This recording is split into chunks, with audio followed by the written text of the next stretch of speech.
कि अभिभाषण क्रम संख्या 6 में केंद्र सरकार से 1,36,000 करोड़ वापस लाने की बात कही है और सही भी है, और हर एक राज्य को उसका बाकी पैसा मिलना चाहिए, उनका हक मिलना चाहिए। लेकिन अध्यक्ष महोदय, मैं आपके माध्यम से सरकार से पूछना चाहता हूं कि राज्य के सभी बैंकों ने मिलकर 2019 से 2024 तक 5,55,018 करोड़ रुपए दूसरे राज्यों को भुगतान करने का कार्य किया है। बैंक में जो पैसा डिपॉजिट होता है वो दूसरे स्टेट को जाता है, और अगर अभी देखा जाए तो झारखंड का सीडी रेशियो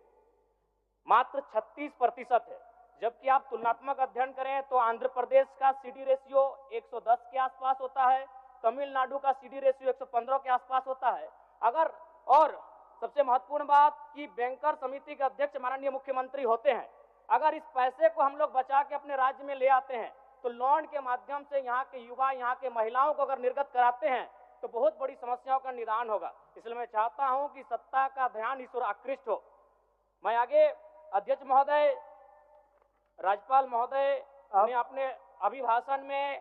शहीदों का जिक्र किया, शहीदों के विचारों को आत्मसात करने का जिक्र किया, लेकिन मैं कहना चाहता हूं कि शहीदों के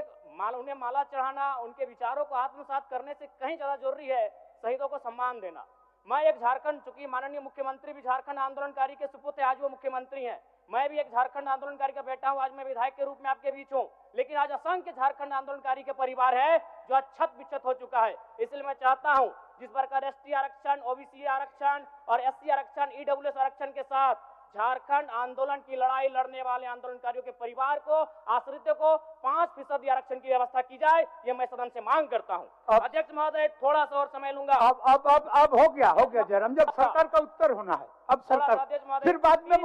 फिर सेकंड पारी में मौका मिलेगा। मान्यवर 30 सेकंड, मान्यवर 30 सेकंड। चलिए बोल लीजिए। राज्यपाल महोदय के अभिभाषण में इको टूरिज्म डेवलपमेंट कॉर्पोरेशन निर्माण की बात कही है, जो कि सराहनीय है, और मैं चाहता हूं मेरे क्षेत्र में एक पारासनाथ में पुत्री गढ़ी आता है और तेलिया डैम आता है, उनका उस दिशा में भी डेवलपमेंट करने की दिशा में आगे बढ़ा जाए। और सबसे महत्वपूर्ण बात जो झारखंड के नाम में छुपा है, झाड़ और खंड, झाड़ यानी जंगल, खंड यानी जमीन भूभाग, ये एक बहुत बढ़िया संबोधन अभिभाषण रहा महोदय, जिसमें उन्होंने जीएम लैंड की जो रसीद 2017 में रोकी गई थी उसकी रसीद पुनः काटी जाएगी। लेकिन मैं साथ ही साथ यह भी चाहता हूं, क्योंकि झारखंड में जितने भी उद्योग स्थापित हैं, चाहे वो रांची का एचईसी हो, सिल्ली का हिंडाल्को हो, सरकार का उत्तर माननीय मुख्यमंत्री जी, यदि 20-25 वर्षों के बाद उन उद्योगों की जमीन खाली पड़ी है, माननीय मुख्यमंत्री जी को वापस कराई जाए, मैं आपसे ये मांग करता हूँ।